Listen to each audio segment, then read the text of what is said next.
വാർത്തകളിലേക്ക് വിശദമായി. Life mission കോഴക്കേസിൽ ശിവശങ്കറിനെ ഈ മാസം 24 വരെ ED കസ്റ്റഡിയിൽ വിട്ടു. കേസിൽ ശിവശങ്കറിന്റെ പങ്ക് വിചാരിച്ചതിലും കൂടുതലാണെന്ന് ED കോടതിയെ അറിയിച്ചു. മെഡിക്കൽ സഹായങ്ങൾ ശിവശങ്കറിന് നൽകണമെന്ന് കോടതി നിർദ്ദേശിച്ചു. സുബി വിശ്വനാഥൻ വിവരങ്ങളുമായി ചേരുകയാണ്. സുബി, 5 ദിവസത്തെ ചോദ്യം ചെയ്യലിന് ശേഷം ഇന്ന് കോടതിയിൽ ഹാജരാക്കിയപ്പോൾ 4 ദിവസത്തെ കസ്റ്റഡി കൂടി കോടതി അനുവദിച്ചിരിക്കുകയാണ്. കൂടുതൽ കാര്യങ്ങൾ ചോദിച്ചറിയാൻ ഉണ്ട് എന്ന EDയുടെ ആവശ്യം പരിഗണിച്ചുകൊണ്ടാണോ കൂടുതൽ കസ്റ്റഡി അനുവദിച്ചിരിക്കുന്നത്? എന്തൊക്കെയാണ് ഇന്ന് കോടതിയിൽ ED വ്യക്തമാക്കിയത്?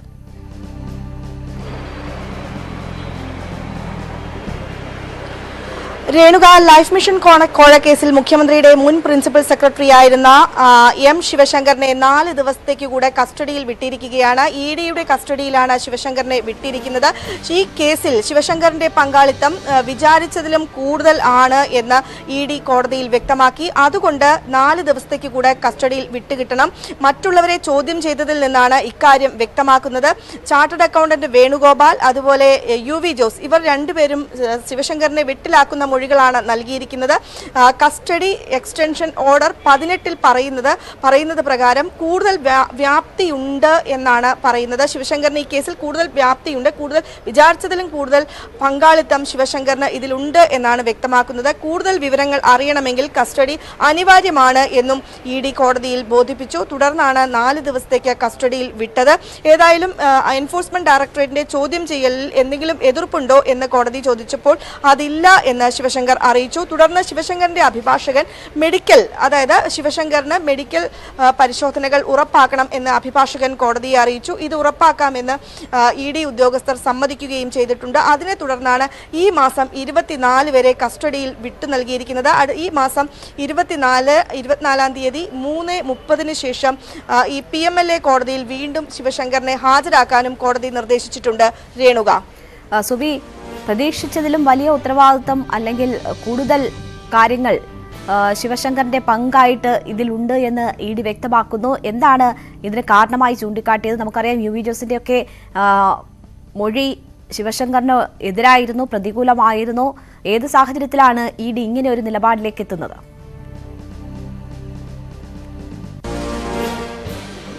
മറ്റുള്ളവരെ ചോദ്യം ചെയ്തതിൽ നിന്നാണ് ഇക്കാര്യങ്ങൾ കൂടുതൽ വ്യക്തമാകുന്നത് എന്നാണ് ED കോടതിയെ അറിയിച്ചിരിക്കുന്നത്. ആ ഒരു സാഹചര്യത്തിലാണ് ഈ കേസിൽ M ശിവശങ്കറിന്റെ പങ്കാളിത്തം വിചാരിച്ചതിലും കൂടുതൽ ആണ് എന്ന് മനസ്സിലാക്കുന്നത്. എങ്കിൽ കൂടിയും ഇക്കാര്യത്തിൽ കൂടുതൽ വ്യക്തത വരുത്തുന്നതിന് വേണ്ടിയാണ് 4 ദിവസത്തേക്ക് കൂടെ കസ്റ്റഡി വേണം എന്ന് ED ആവശ്യപ്പെടുന്നത്. UV ജോസിനെയും ചാർട്ടേഡ് അക്കൗണ്ടന്റായ വേണുഗോപാലിനെയും ചോദ്യം ചെയ്തപ്പോൾ ഇതിന്റെ രേഖകളെല്ലാം തയ്യാറാക്കിയത്, ലൈഫ് മിഷൻ കരാറുമായി ബന്ധപ്പെട്ട രേഖകൾ എല്ലാം തയ്യാറാക്കിയത് M ശിവശങ്കർ ആണ്. തനിക്ക് സാമ്പത്തിക ഇടപാടുകളുമായി യാതൊരു വിധത്തിലുള്ള ബന്ധവുമില്ല, താൻ ഒപ്പിട്ട് നൽകുക മാത്രമാണ് ചെയ്തിരിക്കുന്നത് എന്നാണ് UV ജോസ് മൊഴി നൽകിയിരുന്നത്. ഒപ്പം തന്നെ സ്വപ്നയ്ക്ക് ഈ ലോക്കർ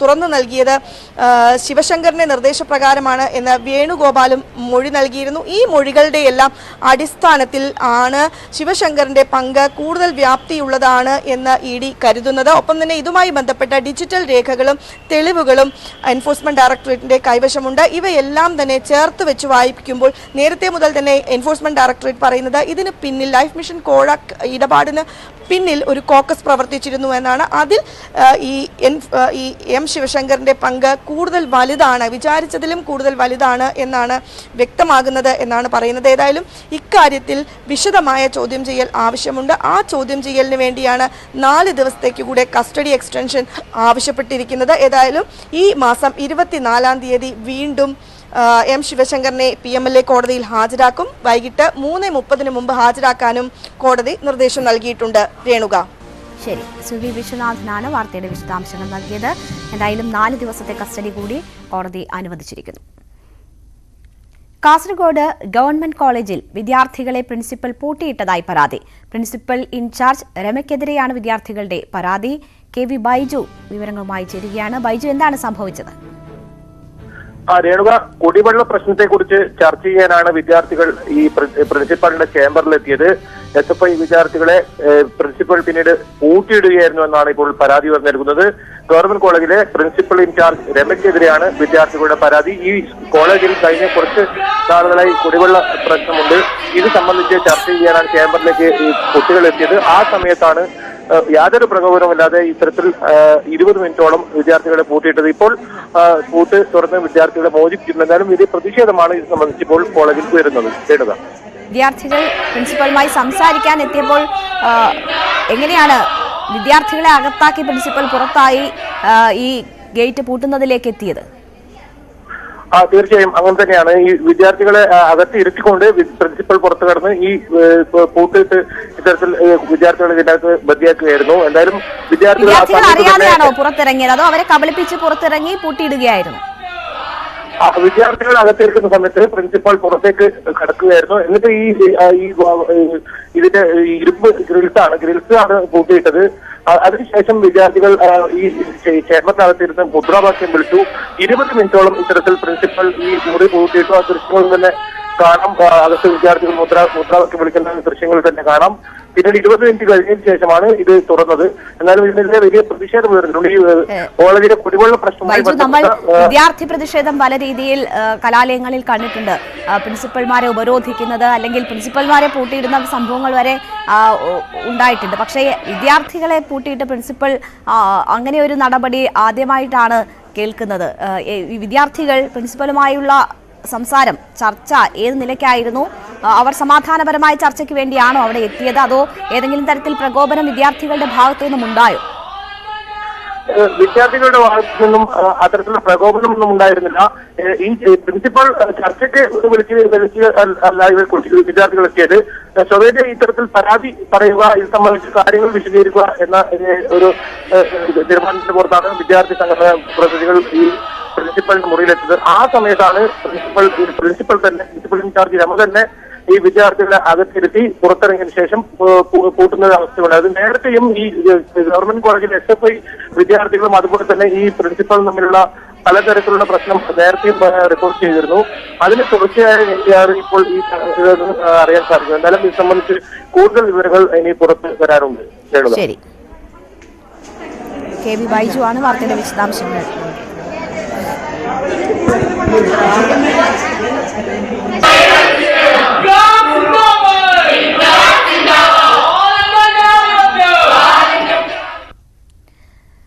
വസ്തുതർക്കത്തെ തുടർന്ന് ഗുണ്ട ആക്രമണത്തിൽ പരിക്കേറ്റ വീട്ടമ്മ മരിച്ചു. അടൂർ ഒഴുകുംപാറ സ്വദേശി സുജാതയാണ് മരിച്ചത്. ഞായറാഴ്ച രാത്രിയാണ് അയൽവാസി ശരണും സംഘവും സുജാതയുടെ വീട് കയറി ആക്രമിച്ചത്. ശശിനാരായണൻ വിവരങ്ങളുമായി ചേരുന്നു. ശശി, ആക്രമണത്തിൽ പരിക്കേറ്റ വീട്ടമ്മയുടെ മരണമാണോ ഇപ്പോൾ സ്ഥിരീകരിച്ചിരിക്കുന്നത്? എന്താണ് സംഭവിച്ചത്?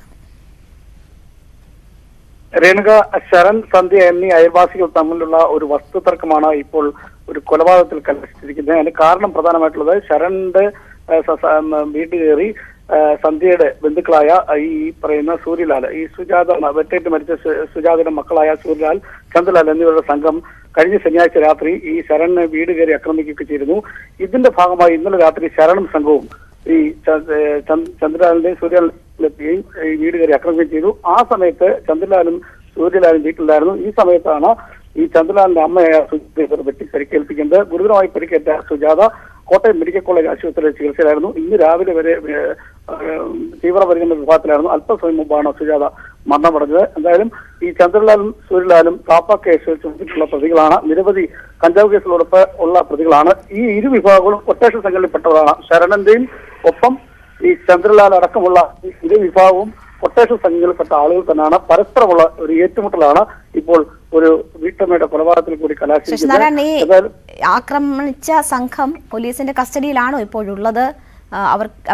അവർക്കെതിരെ കേസെടുത്തിട്ടുണ്ടോ? ഇനിയിപ്പോൾ അത് കൊലപാതക കേസൊക്കെ ആകുമല്ലോ അല്ലേ? ഈ പ്രതികളെ ഇപ്പോൾ അറസ്റ്റ് ചെയ്തിട്ടുള്ള സൂചനകളൊന്നും തന്നെ ലഭിച്ചു. എന്തായാലും അന്വേഷണം പോലീസ് കൃത്യമായി ശക്തമായിട്ടുണ്ട്. ഈ പ്രദേശത്ത് സുരക്ഷയും വലിയ സംഘർഷം ഉണ്ടായ സ്ഥലമാണ്. കഴിഞ്ഞ ദിവസം രാത്രിയിലാണ് ഈ വീട് കയറി ആക്രമിച്ച് വീട്ടുപകരണങ്ങൾ നശിപ്പിക്കുകയും വീട്ടിലെ ഉപകരണങ്ങളും വീടും ഒക്കെ അടിച്ചു തകർക്കുകയും കിണറ്റിൽ വീട്ടുപകരണങ്ങളൊക്കെ എടുത്തിടുകയൊക്കെ ചെയ്തു. ഇതിന്റെ പ്രത്യാഘാതം എന്ന നിലയ്ക്കാണ് ഞായറാഴ്ച രാത്രി ശരണും ഒപ്പം ഈ സൂര്യലാലിന്റെ വീട്ടിലെത്തി ഇത്തരത്തിൽ ആക്രമണം നടന്നത്. പക്ഷെ അവിടെ എത്തുമ്പോൾ നമ്മൾ നേരത്തെ പറഞ്ഞ പോലെ തന്നെ ഈ സൂര്യലാലും ചന്ദ്രലാലും സുജാതയുടെ മക്കളായ രണ്ടുപേരും ക്രിമിനൽ പശ്ചാത്തലമാണ്. ഇവർ അവിടെ ഇല്ലായിരുന്നു. അത് ആ സമയത്താണ് ഈ സുജാതയെ വെട്ടി ഇവർ പരിക്കേൽപ്പിക്കുന്നത്. എന്തായാലും ആ ആക്രമണത്തിൽ സുജാത ഗുരുതരമായി പരിക്കേറ്റു. കോട്ടയം മെഡിക്കൽ കോളേജിൽ ഇപ്പോൾ മരണം സ്ഥിരീകരിക്കുന്നു. എന്തായാലും പ്രതികളെ പോലീസ് അറസ്റ്റ് ചെയ്തു. പോലീസ് ഇപ്പോൾ അന്വേഷണം ശക്തമാക്കിയിട്ടുള്ളത്. ഇവരെല്ലാം ക്രിമിനൽ പശ്ചാത്തലമുള്ളവരാണ്. കഞ്ചാവ് കേസിലും അതുപോലെ ഗുണ്ടാ ലിസ്റ്റിലൊക്കെ ഉൾപ്പെട്ടവരാണ്. ഇതിൽ ഈ സുജാതയുടെ മകനായ ചന്ദ്രലാൽ കാപ്പ ചോദ്യ കേസിൽ ചെയ്തിട്ടുള്ള പ്രതി കൂടിയാണ്. എന്തായാലും പോലീസ് ഇവരെ അറസ്റ്റ് ചെയ്യാനുള്ള നീക്കം വരച്ചിട്ടുണ്ട്. ശശിനാരായണനാണ് വിവരങ്ങൾ നൽകിയത്. വാർത്തകൾ തുടരുന്നു. ജമാഅത്തെ ഇസ്ലാമി RSS ചർച്ചാ വിവാദത്തിന് പിന്നിൽ CPMന്റെ തിരക്കഥയെന്ന് ജമാഅത്തെ ഇസ്ലാമി. ഇപ്പോൾ നടക്കുന്നത് വില കുറഞ്ഞ തെരഞ്ഞെടുപ്പ് രാഷ്ട്രീയമാണ്. മുഖ്യമന്ത്രിയുടെ ജമാഅത്തെ ഇസ്ലാമി വിമർശനം ഇസ്ലാമോഫോബിയയാണെന്നും അസിസ്റ്റന്റ് അമീർ മുജീബ് റഹ്മാൻ കുറ്റപ്പെടുത്തി. RSS ചർച്ചാ വിവാദത്തിൽ ഇതാദ്യമായാണ് ജമാഅത്തെ ഇസ്ലാമിയുടെ പരസ്യ പ്രതികരണം. ഇന്ത്യയിലെ പ്രബല മുസ്ലിം സംഘടനകൾ ചർച്ചയിലുണ്ടായിട്ടും ജമാഅത്തെ ഇസ്ലാമിയെ ഒറ്റതിരിഞ്ഞ് ആക്രമിക്കുന്നതിന് പിന്നിൽ വ്യക്തമായ തിരക്കഥയുണ്ടെന്ന് നേതൃത്വം കുറ്റപ്പെടുത്തുന്നു. ജനുവരി 14 നടന്ന ചർച്ച ഇപ്പോൾ വിവാദമാക്കുന്നത് CPM കേന്ദ്രങ്ങളാണ്. ജമാഅത്തെ ഇസ്ലാമിക്കെതിരായ മുഖ്യമന്ത്രിയുടെ വിമർശനം ഇസ്ലാമോഫോബിയാണെന്നും അസിസ്റ്റന്റ് അമീർ കുറ്റപ്പെടുത്തി. ചർച്ചയുടെ വിശദാംശങ്ങൾ പുറത്തുവിടണം എന്നാവശ്യപ്പെടുന്ന മുഖ്യമന്ത്രി 2016 ശ്രീ എമ്മിന്റെ മധ്യസ്ഥതയിൽ നടന്ന CPM RSS ചർച്ചയുടെ വിശദാംശങ്ങൾ വ്യക്തമാക്കുമോയെന്നും മുജീബ് റഹ്മാൻ ചോദിച്ചു. നിരൂപണത്തിന് വിധേയമാക്കുമ്പോൾ അന്ന് RSSുമായിട്ട് CM നടത്തിയ ചർച്ച ഇതുപോലെ കാപട്യമായിരുന്നോ? അന്ന് RSSുമായി നടത്തിയ ചർച്ചയുടെ ഉള്ളടക്കം CPM പുറത്തുവിട്ടിട്ടുണ്ടോ? അതിന് ശരിവെച്ചിട്ടുണ്ട്. CPM RSSുമായി ചർച്ച ചെയ്തപ്പോൾ അവരുടെ പുറത്തുള്ള പുള്ളി കുളിപ്പിച്ച് മാറ്റി കളയാൻ കഴിഞ്ഞിട്ടുണ്ടോ? ഇത് വ്യക്തമാക്കേണ്ടെന്ന ബാധ്യത CPMനുണ്ട്. വില കുറഞ്ഞ വോട്ട് ബാങ്ക് രാഷ്ട്രീയമാണ് മുഖ്യമന്ത്രിയുടേതെന്നും ജമാഅത്തെ ഇസ്ലാമി കുറ്റപ്പെടുത്തുന്നു. എന്നാൽ തുടക്കം മുതൽ ചർച്ചയ്ക്കെതിരെ രംഗത്തുള്ള സമുദായ സംഘടനകൾക്കെതിരെയോ UDFനെതിരെയോ ജമാഅത്തെ ഇസ്ലാമിക്ക് വിമർശനമില്ല. ഇസ്ലാമോഫോബിയാണ് CPM വളർത്തുന്നത്. മുമ്പും ഇലക്ഷനിൽ CPM ഇത്തരം രാഷ്ട്രീയം കേരളത്തിൽ കളിച്ചിട്ടുണ്ട്. അത് സൃഷ്ടിച്ച മുറിവ് കേരളത്തിൽ ഇന്നും ഉണങ്ങിയിട്ടില്ല എന്ന് കേരളത്തെ സ്നേഹിക്കുന്ന മുഴുവൻ മനുഷ്യരും മനസ്സിലാക്കണം. സംഘപരിവാറിനോട് നേരിട്ട് ഏറ്റുമുട്ടുന്ന സംഘടനയാണ് ജമാഅത്തെ ഇസ്ലാമി എന്നും ചർച്ചയിലൂടെ കാര്യങ്ങൾ ഉന്നയിക്കുന്നത് സമരമുറയാണെന്നും നേതൃത്വം വിശദീകരിക്കുന്നു. ആൾക്കൂട്ട കൊലപാതകം, വിദ്വേഷപ്രസംഗം, അസമിലെ കുടിയൊഴിപ്പിക്കൽ, മുസ്ലിങ്ങൾ നേരിടുന്ന വെല്ലുവിളികൾ ഒക്കെ ചർച്ചയിൽ ഉയർത്തി.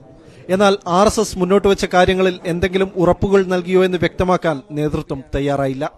ചർച്ച തുടരുമോ എന്ന് തീരുമാനിക്കേണ്ടത് ദേശീയ നേതൃത്വമാണെന്നും നേതാക്കൾ പറഞ്ഞു. ന്യൂസ് 18 കോഴിക്കോട്.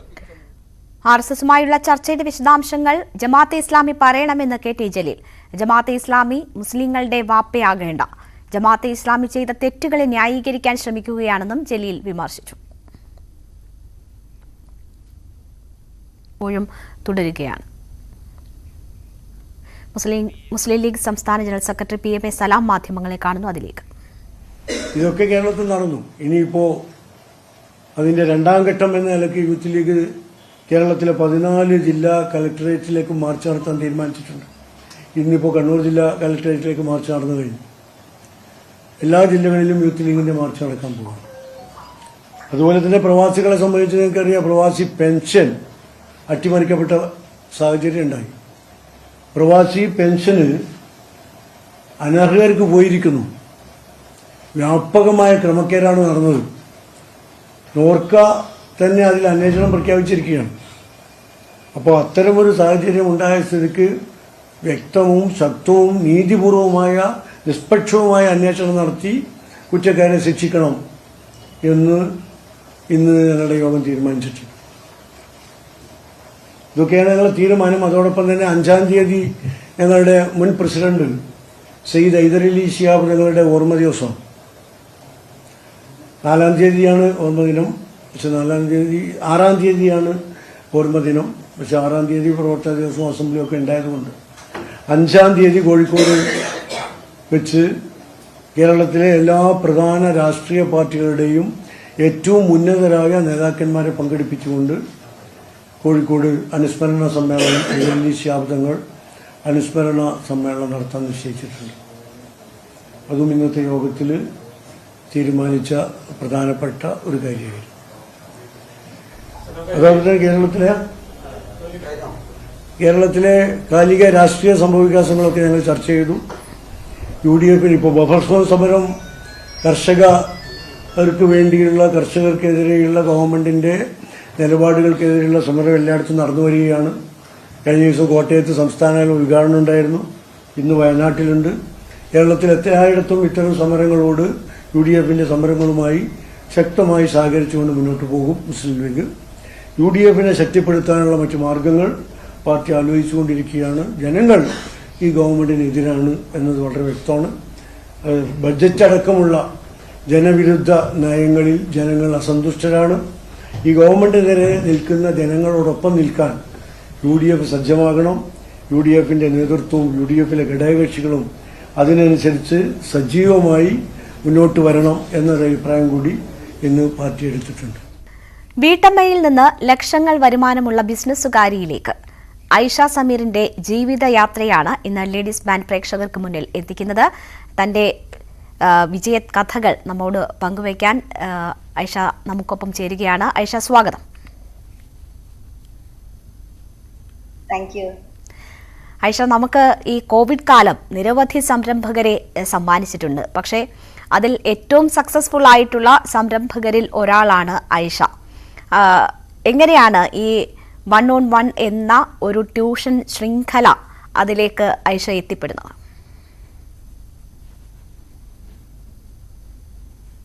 അതൊരു വലിയ യാത്രയാണ്. ശരിക്കും പറഞ്ഞാൽ മക്കൾക്ക് വേണ്ടിയിട്ടാണ് ആദ്യം നോക്കിയത്. ട്യൂഷൻ വേണമായിരുന്നു, പക്ഷെ കൊറോണ ടൈം അറിയാലോ, ആ സമയത്ത് നമുക്ക് ട്യൂഷൻ എവിടെയും പോയിട്ട് ട്യൂഷൻ എടുക്കാനും പറ്റില്ല, ടീച്ചേഴ്സിനെ വീട്ടിലേക്ക് വരുത്താനും പറ്റില്ല. അപ്പം പക്ഷെ ട്യൂഷൻ ആണെങ്കിൽ അത്യാവശ്യമായിരുന്നു. കാരണം ഞങ്ങൾ ദുബായിലായിരുന്നു. നാട്ടിൽ വന്ന് കുട്ടികളെ നാട്ടിൽ ചേർത്തപ്പം അവർക്ക് നാട്ടിലെ സിസ്റ്റവുമായിട്ട് ടീച്ചർമാരുടെ മിസ്റ്റേക്ക് ഇല്ല, അവർ മാക്സിമം ട്രൈ ചെയ്യുന്നുണ്ടായിരുന്നു. പക്ഷെ രണ്ടുപേരും തമ്മിൽ അങ്ങനെ സിങ്ക് ആയില്ല. അപ്പൊ പിന്നെ ട്യൂഷൻ വേണം തന്നെ. എനിക്കാണെങ്കിൽ ഇരുന്ന് പഠിപ്പിക്കാൻ ടൈമും ഇല്ല. മക്കളുണ്ടായിരുന്നു, കുഞ്ഞു മക്കളുണ്ടായിരുന്നു. അങ്ങനെ എന്താ ചെയ്യുക, അപ്പൊ ഓൺലൈൻ ട്യൂഷൻ എടുക്കാം. നമ്മൾ ആദ്യം കുറെ ഈ ആപ്സ് ഒക്കെ നോക്കി, അതായത് നമുക്ക് ട്യൂഷൻ ക്ലാസ്സുകൾ കിട്ടുന്ന, പക്ഷെ അതിന് അവരെ ഇപ്പോ ആപ്പിൽ എല്ലാ കാര്യങ്ങളും ഉണ്ടാവും. കുട്ടികൾ പോയിട്ട് പഠിക്കണം, നമ്മൾ ടാബ് കൊടുക്കാണ് അവർക്ക് ഇതാ പഠിച്ചോ എന്ന് പറഞ്ഞിട്ട്. പക്ഷെ അവർ ആ ടാബിൽ വേറെ എന്തെങ്കിലും നോക്കാന്നല്ലാതെ they will not sit and study. അപ്പം ഒരാൾ ഇരുത്തി പഠിപ്പിച്ചാലേ പഠിക്കുള്ളൂ എന്നൊരു അവസ്ഥയാണ് മനസ്സിലായി. അപ്പോഴാണ് ഓൺലൈൻ ട്യൂഷൻ തന്നെ നോക്കാന്ന് വിചാരിച്ചു. പക്ഷെ ഓൺലൈൻ ക്ലാസ് തന്നെ അവർ മര്യാദയ്ക്ക് അറ്റൻഡ് ചെയ്യുന്നില്ല, പിന്നെ എങ്ങനെ ഓൺലൈൻ ട്യൂഷൻ ശരിയാവും എന്നതായിരുന്നു അടുത്ത ചിന്ത. അപ്പോഴാണ് ഒരു ടീച്ചർ ഒരു കുട്ടി, അതായത് ഇപ്പം നമ്മൾ വീഡിയോ കോള് ചെയ്യുന്ന പോലെ ടീച്ചറും കുട്ടിയും മാത്രമാണ് ക്ലാസ്സിലെങ്കിൽ അവർ പഠിക്കുമായിരിക്കും തോന്നിയത്. അങ്ങനെ അതിന്റെ അന്വേഷണമാണ് ഒടുവിൽ ഈ ഒരു എന്താ പറയാ ഇങ്ങനെയൊക്കെയായി മാറിയത്. തീർച്ചയായും കോവിഡ് കാലത്ത് പല ട്യൂഷൻ സെന്ററുകളും നമുക്കറിയാം ഓൺലൈനിലേക്ക് മാറിയിട്ടുണ്ട്. അത് സ്കൂളിലെ ക്ലാസ് എടുക്കുന്നത് പോലെ തന്നെ ഒരുപാട് കുട്ടികൾക്ക് ഒരേ സമയം ഓൺലൈനിൽ ട്യൂഷൻ ലഭ്യമാക്കുക എന്നതാണ്. പക്ഷേ ഇവിടെ ഐഷ സമീറിന്റെ വ്യത്യസ്ത ഐഡിയ എന്ന് വെച്ചാൽ ഒരു കുട്ടിക്ക് ഒരു ടീച്ചർ എന്നതാണ്. ഒരു കുട്ടിക്ക് പഠിപ്പിക്കുന്ന സമയം അത്രയും ഒരു ടീച്ചറിന്റെ അറ്റൻഷൻ കിട്ടും, അത് പഠനത്തെ കൂടുതൽ മികവുറ്റതാക്കും എന്നതായിരുന്നു കണ്ടുപിടുത്തം. അത് ഒരുപാട് കുട്ടികൾക്കും പാരന്റ്സിനും വളരെയധികം ഹെൽപ്ഫുള്ളായി അത് ഇപ്പോഴും സക്സസ് ആയി മുന്നോട്ട് പോവുകയാണ്. ഞാൻ പ്രേക്ഷകരുടെ അറിവിലേക്ക് വേണ്ടി പറഞ്ഞതാണ്. ഐഷ സമീറ, ഇത് സ്വന്തം കുട്ടികൾക്ക് ഒരു പഠന സഹായി വേണം എന്ന ചിന്തയിൽ നിന്ന് തുടങ്ങിയ ആ ചിന്ത അതൊരു ബിസിനസ് സംരംഭമായി തന്നെ മാറുകയായിരുന്നു എന്നാണല്ലോ. എങ്ങനെയാണ് ഇതിലേക്ക് വേണ്ടുന്ന ടീച്ചേഴ്സിനെ കണ്ടെത്തിയത്? ഇതൊരു ബിസിനസ് ആക്കാം എന്ന് ചിന്തിച്ചു തുടങ്ങിയത് എപ്പോഴാണ്?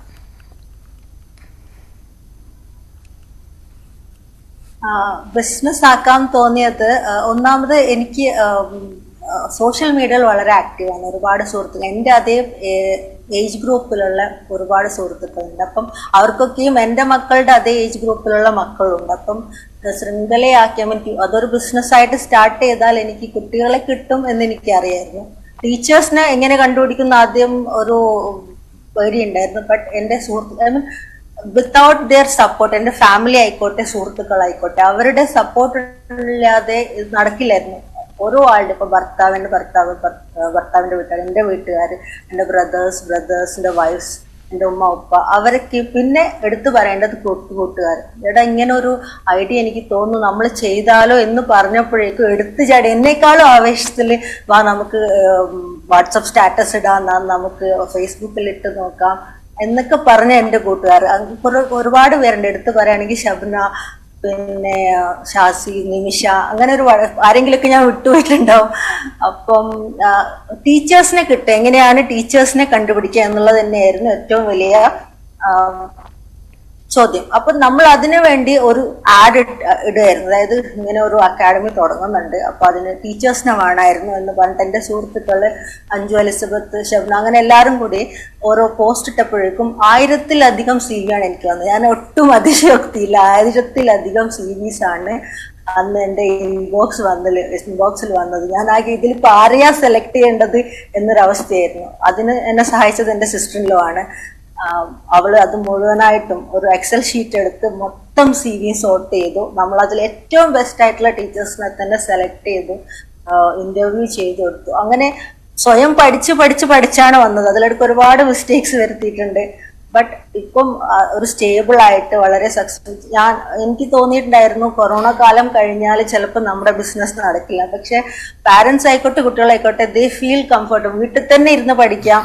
പിന്നെ ഒരു ടീച്ചറുടെ മൊത്തം അറ്റൻഷൻ, ഓരോ കുട്ടിയുടെ നീഡ് ഡിഫറെന്റ് ആണ്. ചിലർക്ക് ഓരോ കുട്ടിക്കും വേണ്ട ടീച്ചേഴ്സും ഡിഫറെന്റ് ആണ്. അപ്പം അങ്ങനെ നമുക്ക് സെലക്ട് ചെയ്യാൻ പറ്റും എങ്ങനത്തെ ടീച്ചറാണ് എനിക്ക് കിട്ടുന്നത്. അപ്പം അതൊക്കെ അറിയുന്നത് കൊണ്ട് തന്നെ പാരന്റ്സ് കൂടുതൽ പ്രിഫർ ചെയ്യുന്നുണ്ട് 1-on-1 ഓൺലൈൻ ക്ലാസ്സുകൾ. ഏത് സമയത്തും എടുക്കാം.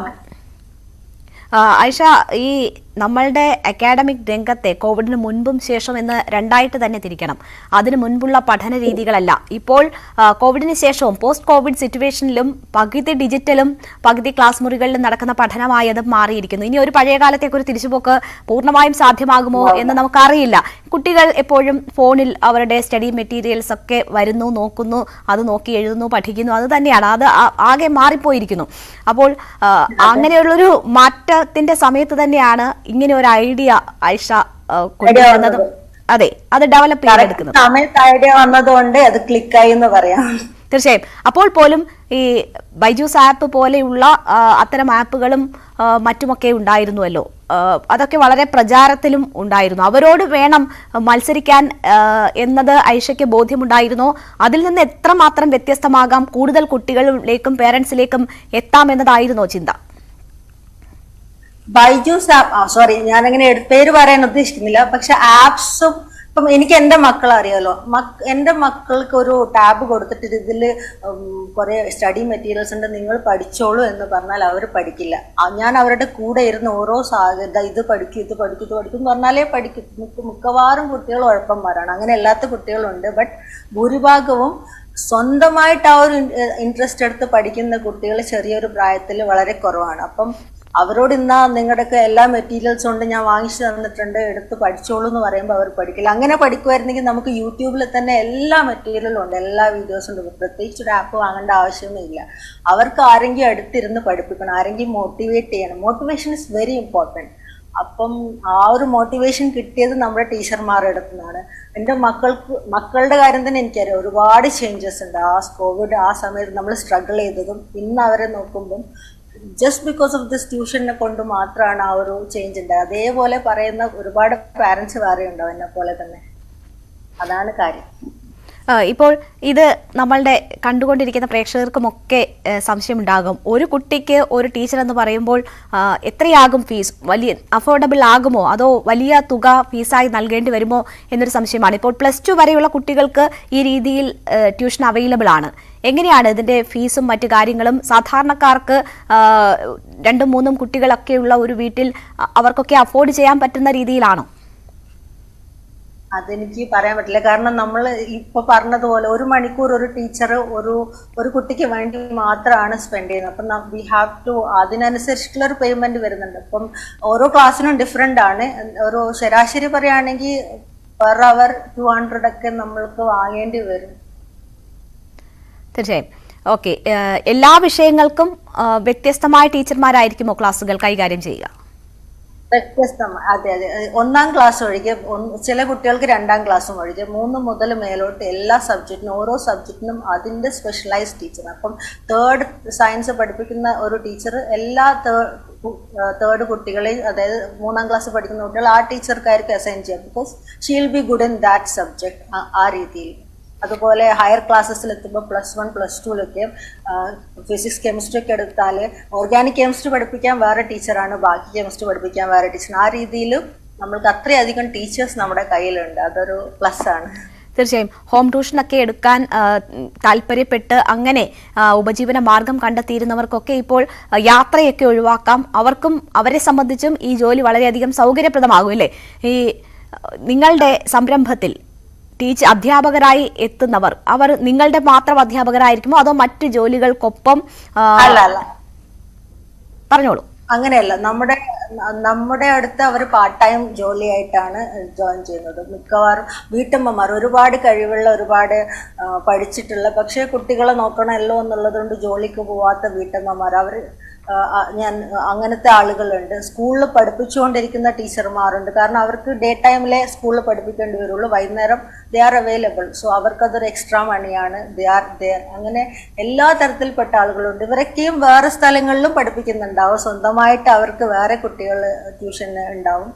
It's A part time job. തീർച്ചയായും ഒരു സക്സസ്ഫുൾ സംരംഭക ആയ ഐഷ സമീർ അതിനോടൊപ്പം തന്നെ ഒരുപാട് സ്ത്രീകളെ കൈപിടിച്ചുയർത്താൻ കൂടി കഴിയുന്ന ഒരു സംരംഭമാണ് ഇത് എന്ന് ഓർമ്മിപ്പിക്കുകയാണ്. ഇപ്പോൾ ഏതെങ്കിലും സാഹചര്യത്തിൽ വീട്ടിൽ നിന്ന് പുറത്തുപോയി ജോലി ചെയ്യാൻ കഴിയാത്ത സ്ത്രീകൾക്ക് ഈ സംരംഭത്തിനൊപ്പം ചേരുകയാണെങ്കിൽ അവർക്ക് വീട്ടിലിരുന്ന് തന്നെ ഒരു വരുമാന മാർഗമാകും. ഒരു ജോലിക്കൊപ്പം ഒരു അഡീഷണൽ വരുമാനം കണ്ടെത്തേണ്ടുന്ന അധ്യാപകരെ സംബന്ധിച്ചാണെങ്കിൽ പോലും ഈ സംരംഭത്തിനൊപ്പം ചേർന്നാൽ ഒരു അഡീഷണൽ വരുമാനം ഉറപ്പാക്കാം എന്ന ഒരു സാധ്യത കൂടിയാണ് ഐഷ സമീറിന്റെ സംരംഭം തുറന്നിടുന്നത്. ഐഷ, ഒരുപാട് പേർക്ക് തൊഴിൽ നൽകാനായി, ഒരുപാട് പേർക്ക് കുറച്ചു കാലം കൊണ്ട് തന്നെ ഒരുപാട് റിട്ടേൺ ഉണ്ടാക്കാനും കഴിഞ്ഞു ഇല്ലേ? പക്ഷേ ഐഷയുടെ ജീവിതം നോക്കുകയാണെങ്കിൽ വിവാഹശേഷം ഒരു 14 വർഷത്തോളം വീട്ടമ്മയായി മാത്രം ഒതുങ്ങിക്കഴിയുകയായിരുന്നു. ആ കാലത്തെ ഓർത്ത് ഇപ്പോൾ നിരാശ തോന്നുന്നുണ്ടോ? ഇത്രയധികം സമയം ഞാൻ എന്റെ ജീവിതത്തിലെ പാഴാക്കിയെന്ന് തോന്നുന്നുണ്ടോ? ഇല്ല, അങ്ങനെ തോന്നുന്നില്ല. ബിക്കോസ് ബേസിക്കലി എനിക്ക് ഭയങ്കര മടിയാണ്. അപ്പം ആ കാലം ചിലപ്പോഴൊക്കെ ഞാൻ മിസ് ചെയ്യാറുണ്ട്. ഇപ്പം ഫുൾ ടൈം ജോലിയാണ്, രാത്രി ഉറങ്ങാൻ പറ്റാറില്ല. ജോലിയുടെ നമ്മളിപ്പോൾ ഒരു ബിസിനസ് ചെയ്യാന്ന് പറയുമ്പോൾ അതിന് അത്രയും വർക്ക് ഉണ്ട്, ഉറക്കമൊന്നും ഇല്ല ഇപ്പം. പക്ഷെ അതിന്റെ സന്തോഷമുണ്ട് കേട്ടോ. അത്രയും നമ്മൾ ജോലി ചെയ്യുന്നതുകൊണ്ട് അത്രയും എന്താ പറയാ, ഒരുപാട് നല്ല കാര്യങ്ങൾ ഉണ്ടാക്കാൻ പറ്റുന്നു. പണവും ഒരു കാര്യമാണല്ലോ. പണം ഉണ്ടാക്കാൻ പറ്റുന്നു, സ്വന്തം കാലിൽ നിൽക്കാൻ പറ്റുന്നു, അതിന്റെയൊക്കെ സന്തോഷമുണ്ട്. കുട്ടികളുടെ പഠനം അത് കോവിഡ് കാലത്ത് വഴിതെറ്റി പോകുന്നു എന്ന് കണ്ടതിൽ നിന്നാണ് ഇങ്ങനെ ഒരു ഐഡിയ ഉണ്ടാകുന്നതും അത് ഒരുപാട് കുട്ടികൾക്ക് ഉപകാരപ്പെടുന്ന രീതിയിൽ, ഒരുപാട് അധ്യാപകർക്ക് വരുമാന മാർഗമാകുന്ന രീതിയിൽ ഒരു സംരംഭമായി വികസിപ്പിച്ചെടുത്തതും. കുട്ടികളുടെ പഠനം ഇപ്പോൾ എങ്ങനെ മുന്നോട്ട് പോകുന്നു? അവർക്ക് അമ്മയെ മിസ് ചെയ്യുന്നുണ്ടോ? അവർ ഇപ്പോൾ പഠനത്തിൽ കൂടുതൽ മികവ് പുലർത്തുന്നുണ്ടോ? ഉണ്ട്, കൂടുതൽ ഇപ്പം കുറച്ചു മുന്നേ നിങ്ങൾ പറഞ്ഞതുപോലെ തന്നെ പഴയതിനെക്കാട്ടിലും ഇപ്പോൾ എഡ്യൂക്കേഷൻ കുറച്ചുകൂടി നന്നായതുപോലെ തോന്നും. കാരണം കുട്ടികൾക്ക് ഇപ്പം അറിയാം എവിടെ പോയാൽ മെറ്റീരിയൽസ് കിട്ടും. പണ്ടത്തെ പോലെ ടെക്സ്റ്റ് ബുക്ക് മാത്രം അല്ലെങ്കിൽ ഇൻകംപ്ലീറ്റ് ആയ നോട്ട് മാത്രം വെച്ച് ടെൻഷൻ അടിക്കേണ്ട കാര്യമില്ല. നമ്മൾക്ക് വേറെ സ്ഥലത്ത് പോയാൽ മെറ്റീരിയൽസ് കിട്ടാം, പഠിക്കാനുള്ള, അല്ലെങ്കിൽ ഏതെങ്കിലും ഒരു വീഡിയോ നോക്കിയിട്ട് പഠിക്കാൻ പറ്റും എന്നൊക്കെ കുട്ടികൾക്കറിയാം. അപ്പം നമ്മളും അതെ, ടീച്ചേഴ്സ് ആണെങ്കിലും പാരൻസിനും ഇപ്പം അറിയാം. പണ്ടൊക്കെ പാരൻസിന് അറിയില്ലായിരുന്നു. അപ്പം നമ്മൾക്ക് കൂടുതലായിട്ട് കുട്ടികളെ സഹായിക്കാനും പറ്റുന്നുണ്ട്. കുട്ടികൾക്ക് സ്വയമായിട്ടും കൂടുതലായിട്ട് നന്നായിട്ട് പഠിക്കാൻ പറ്റുന്നുണ്ടെന്ന് തന്നെയാണ് എൻ്റെ വിശ്വാസം. ഐഷ ക്ലാസ്സുകൾ എടുക്കുന്നുണ്ടോ? ഇപ്പൊ ടൈം ഉണ്ടോ? എനിക്ക് പ്രത്യേകിച്ച് അതിന് നേരെ ടൈം ഉണ്ടാവില്ല. കാരണം 130-ലധികം ടീച്ചർമാരുണ്ട്, 14 രാജ്യത്തുനിന്ന് കുട്ടികളുണ്ട്. അപ്പൊ അവരെയൊക്കെ ഹാൻഡിൽ ചെയ്യുന്ന ഞാൻ, അതിലെടുക്ക് ക്ലാസ് എടുക്കാൻ സമയം ഉണ്ടാവില്ല. ഈ വിദേശത്തും നിങ്ങളുടെ 1-on-1 എങ്ങനെയാണ് പ്രവർത്തനം? വിവിധ ഭാഷകളിൽ അവിടെയും എങ്ങനെയാണ് അങ്ങോട്ടൊക്കെ ഇത്ര വളരെ പെട്ടെന്ന് തന്നെ വ്യാപിപ്പിക്കാൻ കഴിഞ്ഞത്? എങ്ങനെയാണ്? അത് ഞാൻ പറഞ്ഞില്ലേ, എനിക്ക് സോഷ്യൽ മീഡിയയിൽ ഒരുപാട് ഗ്രൂപ്പുകൾ, മദേഴ്സ് ഗ്രൂപ്പ്സിലൊക്കെ ഞാൻ ഉണ്ടായിരുന്നു. അപ്പം അവിടേക്ക് തുടക്കത്തിന് 2020 സമയത്ത് എല്ലാ ഗ്രൂപ്പിലും ഞാൻ പോസ്റ്റ് ഇട്ടുകൊണ്ടേ ഉണ്ടായിരുന്നു, ഇങ്ങനെ ട്യൂഷൻ ഉണ്ട്, അവൈലബിൾ ആണ് എന്ന് പറഞ്ഞിട്ട്. അപ്പം ഓരോ ആളുകളും ഓരോ ആവശ്യം പറഞ്ഞു വരുമ്പോൾ അതിന് പറ്റിയ ടീച്ചേഴ്സിനെ ഹയർ ചെയ്യും. ടീച്ചറിനെ ഹയർ ചെയ്യാന്ന് പറയുമ്പോൾ അത് എളുപ്പമുള്ള കാര്യമൊന്നുമില്ല. നമ്മുടെ ഇന്റർവ്യൂ തന്നെ ഒരു 3 ലെവൽസ് ഓഫ് ഇന്റർവ്യൂസ് ഉണ്ട്. അത് കഴിഞ്ഞ് സെലക്ട് ചെയ്യുന്ന ടീച്ചർമാരെ അവർക്ക് നമ്മളുടേതായിട്ടുള്ള ഒരു ചെറിയ ട്രെയിനിങ് കൊടുത്ത് അതിനുശേഷമാണ് ക്ലാസ് സ്റ്റാർട്ട് ചെയ്യുന്നത്. അപ്പം അതുകൊണ്ട് തന്നെ അത് മൗത്ത് പബ്ലിസിറ്റി ഉണ്ടല്ലോ. ഓരോ പാരന്റ് ഇപ്പം ഹാപ്പി ആയിട്ടുള്ള ഒരു പാരന്റ് അവരുടെ ഫ്രണ്ട്സിന്റെ അടുത്ത് പറയും. അങ്ങനെ നമുക്ക് കുറെ സ്റ്റുഡൻസിന് കുറെ കോണ്ടാക്ട്സ് ഉണ്ടായി. തീർച്ചയായും കുട്ടികളെ ട്യൂഷൻ സെന്ററുകളിലേക്ക് കൊണ്ടെത്തിക്കാനും അവിടെ നിന്ന് തിരികെ വിളിച്ചുകൊണ്ട് വരാനും ഒക്കെ പാടുപെടുക പാരൻസിന്റെ ഒക്കെ വലിയ ബുദ്ധിമുട്ടുകളായിരുന്നു. അങ്ങനെയുള്ള ഒരുപാട് പ്രശ്നങ്ങൾക്ക് പരിഹാരമാണ് ഐഷയുടെ ഈ സംരംഭം. അതുകൊണ്ട് തന്നെ അധ്യാപകർക്കും ഒപ്പം കുട്ടികൾക്കും രക്ഷകർത്താക്കൾക്കും ഒക്കെ ഉപകാരപ്പെടുന്ന ഒരു സംരംഭമായതുകൊണ്ട് തന്നെ വളരെ പെട്ടെന്ന് അതിനൊരു വളർച്ചയും അംഗീകാരവും ഒക്കെ ലഭിക്കുകയായിരുന്നു. ഐഷ, എന്തായാലും എല്ലാവിധ ആശംസകളും നേരുകയാണ്. കൂടുതൽ ഉയരങ്ങൾ കീഴടക്കാൻ കഴിയട്ടെ, സംരംഭം കൂടുതൽ ഇടങ്ങളിലേക്ക് വ്യാപിപ്പിക്കട്ടെ, കൂടുതൽ പേർക്ക് ജോലിയും ഒപ്പം തന്നെ ഉപകാരപ്രദവുമായി മാറട്ടെ എന്ന് ആശംസിക്കുന്നു. വാർത്തകൾ തുടരുന്നു. തിരുവനന്തപുരം വേളിയിൽ ആൾക്കൂട്ട ആക്രമണം. യുവാവിനെ സംഘം ചേർന്ന് മർദ്ദിച്ചു. വലിയതുറ മാധവപുരം സ്വദേശി അരുണിനാണ് മർദ്ദനമേറ്റത്. ഹോട്ടലിലുണ്ടായ തർക്കത്തെ തുടർന്നാണ് മർദ്ദനം. വിനോദ് വിവരങ്ങളുമായി ചേരുന്നു. വിനോദ്, എന്താണ് സംഭവിച്ചത്? കഴിഞ്ഞ ദിവസം രാത്രിയായിരുന്നു ഈ സംഭവം. മാധവപുരം സ്വദേശി അരുണിനാണ് മർദ്ദനമേറ്റത്. ഹോൾസെയിലിന് സമീപത്തെ ഹോട്ടലിൽ അരുൺ ഭക്ഷണം കഴിക്കാൻ കയറിയിരുന്നു. ഇവിടെ ഭക്ഷണത്തിന് രുചിക്കുറവ് പറയുകയും നിലവാരത്തിൽ പ്രശ്നമുണ്ടെന്ന് ഉടമയോട് പറയുകയുമായിരുന്നു. പിന്നീട് ഇയാൾ പുറത്തേക്ക് ഇറങ്ങുകയും ഈ ഹോട്ടലുമായി ബന്ധമുള്ള മറ്റു ചിലർ യുവാവിനെ മർദ്ദിച്ചു എന്നുമാണ് പരാതി. ഇതിന്റെ CCTV ദൃശ്യങ്ങളാണ് പുറത്തു വന്നത്. അതേസമയം ഈ യുവാവ് അരുൺ നേരത്തെ തന്നെ പല കേസുകളിലായി റിമാൻഡിലായിട്ടുള്ള പ്രതിയാണെന്ന് പോലീസ് വ്യക്തമാക്കുന്നുണ്ട്. മദ്യപിച്ച് ബഹളമുണ്ടാക്കുന്ന ശീലമുള്ള ആളാണ്. ഇത്തരത്തിൽ കഴിഞ്ഞ ദിവസവും ഈ ഹോട്ടലിൽ കയറി ബഹളമുണ്ടാക്കിയെന്ന് പോലീസ് വ്യക്തമാക്കുന്നുണ്ട്. ഏതായിരുന്നാലും മർദ്ദിച്ചതിൽ 3 പേരെ വലിയതുറ പോലീസ് കസ്റ്റഡിയിലെടുത്തിട്ടുണ്ട്. രേണുക, ഇത് വിനോദ്, ഈ ആക്രമണത്തിൽ ഉണ്ടായിരുന്നത് ഈ ഹോട്ടലിലെ തന്നെ അവരുമായി പരിചയത്തിലുള്ളവർ തന്നെയാണോ? ഹോട്ടലിന് അവമതിപ്പുണ്ടാക്കുന്ന തരത്തിലുള്ള പെരുമാറ്റത്തിനാണോ ഇങ്ങനെ നിയമം കയ്യിലെടുത്തുകൊണ്ട് ഇയാളെ മർദ്ദിച്ചത്? പോലീസ് പറയുന്നതും ആ നിലയ്ക്ക് തന്നെയാണ്. യുവാവിന്റെ ഭാഗത്തു നിന്ന് എന്തെങ്കിലും മദ്യപിച്ചുള്ള ബഹളം ഉണ്ടായെങ്കിൽ, മോശം പെരുമാറ്റം ഉണ്ടായെങ്കിൽ അത് പോലീസിനെ അറിയിക്കേണ്ടതായിരുന്നു. മറിച്ച് ഈ ഹോട്ടലുമായി ബന്ധമുള്ള ആളുകൾ മദ്യപിച്ചെത്തിയ യുവാവിനെ മർദ്ദിച്ചു എന്നതാണ് സംഭവം. ഈ ഹോട്ടലിനുള്ളിലേക്ക് വരികയും അവിടെ ആഹാരത്തിന്റെ അളവ് കുറഞ്ഞു പോയി എന്നും മാത്രമല്ല നിലവാരം പോരാ എന്നും ഈ ഹോട്ടലുകാരോട് പറയുകയായിരുന്നു. ഈ സമയത്ത് ഹോട്ടലിലെ ജീവനക്കാരും ഉടമയും ഉൾപ്പെടെയുള്ളവർ യുവാവിനെ ഹോട്ടലിന് പുറത്തേക്ക് കൊണ്ടുവന്നു. അവിടെ നിന്ന് പറഞ്ഞു വിടാനുള്ള ശ്രമം നടത്തി. എന്നാൽ പിന്നീടും അവിടെ വെച്ച് വാക്കേറ്റമുണ്ടായി. തുടർന്ന് യുവാവ് മുന്നിലേക്ക് പോകുമ്പോൾ ഈ ഹോട്ടലുമായി ബന്ധപ്പെട്ട ഹോട്ടൽ ഉടമയുമായി ബന്ധമുള്ള ആളുകൾ എത്തി ഈ യുവാവിനെ മർദ്ദിച്ചുവെന്നാണ്. പക്ഷേ ഈ അരുൺ, മാധവപുരം സ്വദേശിയായ അരുൺ നേരത്തെയും പല കേസുകളിൽ പ്രതിയായിട്ടുള്ള ആളാണെന്നാണ് വലിയതുറ പോലീസ് വ്യക്തമാക്കുന്നത്. ശരി, വിനോദാണ് വിവരങ്ങൾ നൽകിയത്. CPM സംസ്ഥാന സെക്രട്ടറി MV ഗോവിന്ദൻ നയിക്കുന്ന ജനകീയ പ്രതിരോധ ജാഥയ്ക്ക് അല്പസമയത്തിനകം കാസർഗോഡ് തുടക്കമാകും. കുമ്പളയിൽ മുഖ്യമന്ത്രി പിണറായി വിജയനാണ് ജാഥ ഉദ്ഘാടനം ചെയ്യുക. സർക്കാരും CPMുമായി ബന്ധപ്പെട്ട വിവാദ വിഷയങ്ങളിൽ മുഖ്യമന്ത്രിയും പാർട്ടി സെക്രട്ടറിയും മറുപടി നൽകുമെന്നാണ് പ്രതീക്ഷിക്കുന്നത്. ഇഷ്ടഭക്ഷണങ്ങൾ ലഭിക്കുന്ന പ്രിയപ്പെട്ട ഇടങ്ങൾ പരിചയപ്പെടുത്തുകയാണ് ഇനി ഫുഡ് ബാൻഡ്.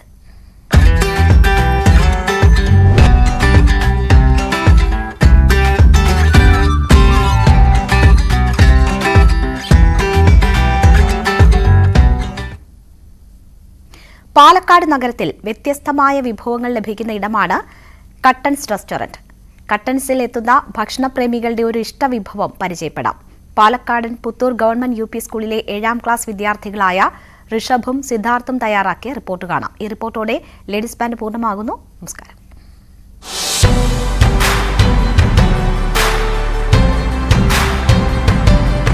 ഹലോ ഫ്രണ്ട്സ്, ഞാനിപ്പോൾ നമ്മുടെ കാലിക്കറ്റ് ബൈപ്പാസ് റോഡിലാണ്. ഇവിടെ വളരെ ക്രിയേറ്റീവായിട്ട് ഒരു ഹോട്ടലുണ്ട്. അതിന്റെ പേരാണ് കട്ടൻസ്. ഇവിടുത്തെ മെയിൻ ഫുഡായ ചിക്കൻ പൊള്ളിച്ചത് വൈകുന്നേരങ്ങളിൽ ഒരുപാട് പേര് വന്ന് കഴിക്കാറുണ്ട്. ഇന്ന് നമ്മൾ അത് എങ്ങനെയൊക്കെയാണ് ഉണ്ടാക്കുന്നത്, അതിന്റെ പ്രിപ്പറേഷൻസ് ഒക്കെയാണ് നമ്മൾ കാണാൻ പോകുന്നത്. Let's go inside.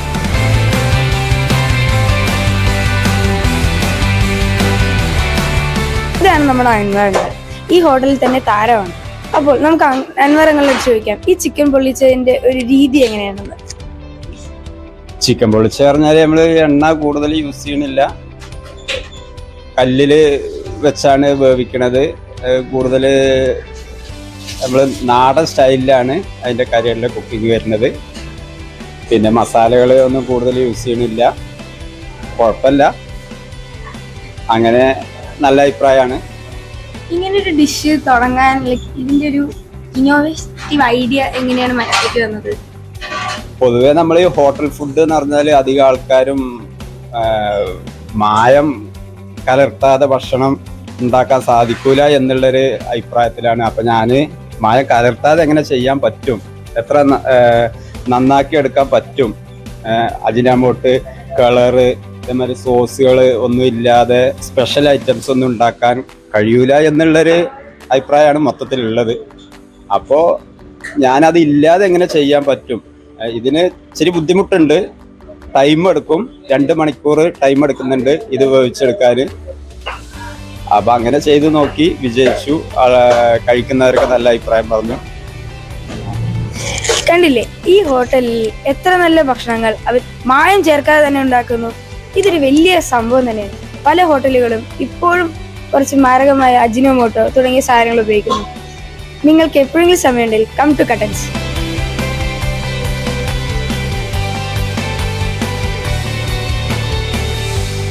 ഈ കട വളരെയധികം നന്നായി മുന്നോട്ട് കൊണ്ടല്ലോ. ഇതിന് നിങ്ങൾക്ക് പ്രചോദനം നൽകുന്നത് ആരാണ്? പ്രചോദനം ഇത് കൊറോണ സമയത്ത് ഞങ്ങളുടെ സാറിന് ഒരുപാട് ബസ്സുകൾ ഉണ്ടായിരുന്നു. അന്നേരത്തെ ബസ് ജീവനക്കാരൊക്കെ ജോലിയൊന്നും ഇല്ലാതെ വളരെ കഷ്ടപ്പെടുമ്പോൾ അങ്ങനെ ചെറുതായിട്ട് ചായക്കട തുടങ്ങാം എന്നുള്ളൊരു പ്ലാനിങ് സാറാണ് ഇട്ടത്. എത്രത്തോളം വിജയിക്കുമെന്ന് അറിയില്ലെങ്കിലും ബസ് ജീവനക്കാർക്കൊരു തണല് എന്നുള്ള നിലക്ക് ചെറുതായിട്ട് തുടങ്ങിയതാണ്. അങ്ങനെ ഞങ്ങളെല്ലാവരും ഒത്തുപിടിച്ചു. ഇതിന്റെ പിന്നില് മെയിനായിട്ട് ഞങ്ങളെ സാർ തന്നെയാണ്. ഇതില് വിജയിക്കാനുള്ള കാരണം സാറിന് ഒരു കാര്യത്തിൽ നിർബന്ധം ഉണ്ടായിരുന്നു. ഭക്ഷണം കൊടുക്കുന്നത് നമ്മൾ വീട്ടിൽ കഴിക്കണ അതേ ഫുഡ്, നാച്ചുറൽ ഫുഡ് കൊടുക്കണം എന്നുള്ള നിബന്ധന ഉണ്ടായിരുന്നു. അത് ലംഘിച്ച് ആരെങ്കിലും ഇവിടെ അജിനാമോട്ട്, കളർ ഇതൊന്നും ഇല്ലാതെ ചെയ്യാൻ പറ്റില്ല എന്ന് പറഞ്ഞ ആരെങ്കിലും കുക്കുകൾ നിന്നാൽ ആ കുക്ക് വേണ്ട, നമുക്ക് നമ്മുടെ നാടൻ സ്റ്റൈലിൽ മതി, കാണാൻ ഭംഗിയില്ലെങ്കിലും നാച്ചുറൽ ഫുഡ് വേണം, പഴയ സാധനങ്ങളൊന്നും കൊടുക്കണ്ട, പഴയത് കളയേണ്ടി വന്നാലും അതിൻ്റെ നഷ്ടം ഞാൻ സഹിച്ചോളാം എന്നുള്ള ഞങ്ങൾ സാറാണ് ഇതിൻ്റെ മെയിനായിട്ട് ഞങ്ങൾക്ക് പ്രചോദനം.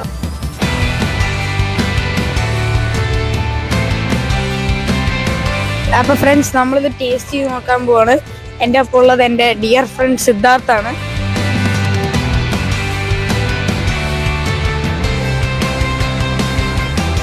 ഫ്രണ്ട്സ്, നമ്മളിത് ടേസ്റ്റ് ചെയ്ത് നോക്കാൻ പോവാം.